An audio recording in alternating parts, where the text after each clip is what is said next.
Well, welcome, Catalina Foothills family and friends. This is John Miller with a Friday devotional, and I'd like to have you ponder the question, where did the word Christian come from?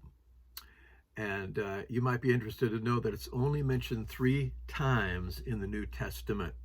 And so I want to walk you through it in the few minutes that we have together. I think you'll find it rather fascinating.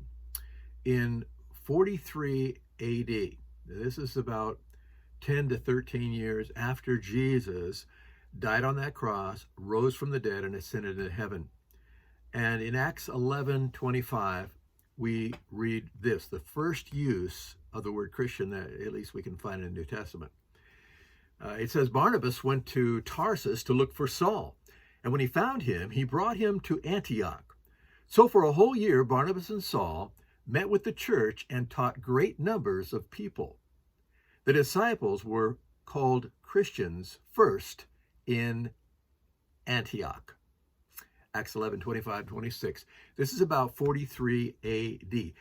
First called Christians 10 to 13 years or so after Jesus went to heaven. So you ask the question, what were they called before they were called Christians? And next time, I'll unveil what the answer to that is.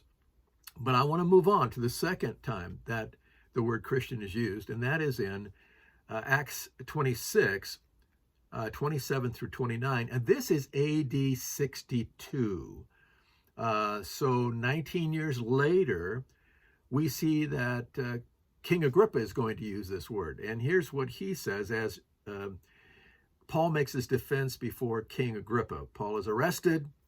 The Romans have arrested him, and here he is. And it says, Paul says, King Agrippa, do you believe the prophets? I know that you do. And then Agrippa said to Paul, can you persuade me in such a short time to become a Christian? The first 2 times that Christian is mentioned in the Bible, it's mentioned in a derogatory way. When the followers of Jesus were called Christians for the first time in Antioch, it was a term of derision. You people that have Jesus on your mind all the time, you Christians, you're all about this Nazarene. And it was really equivalent to a term used in the 60s, the term Jesus freaks. That is the way the opposition would have looked at this sect that they called Christians. And so King Agrippa, 19 years later, he's using the same term, probably in the same way. Short time, you're going to persuade me to become one of those Christians.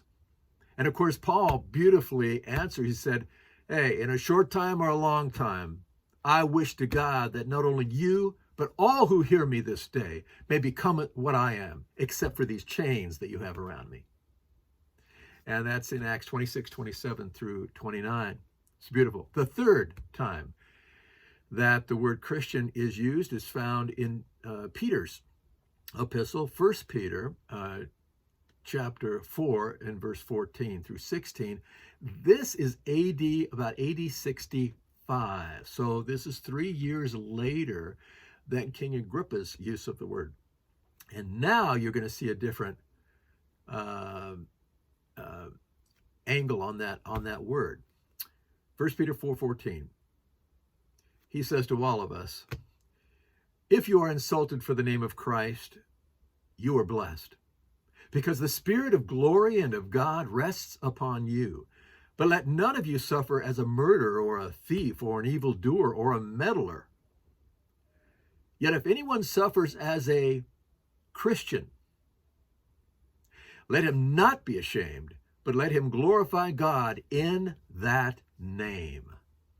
And so here we see the first time in the New Testament where it's mentioned in a way that says, hey, okay, let's take that label on. And if you suffer for being a Christ follower, a Jesus freak, glory in that name. Glory in that name. And for 2,000 years, we've been doing just that.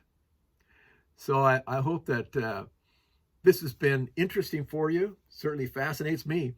And what I want to do next time is give you the names that were given to these Christians before the word Christian came into use in the city of Antioch. So I hope you have a wonderful weekend. I love you all. Bye-bye.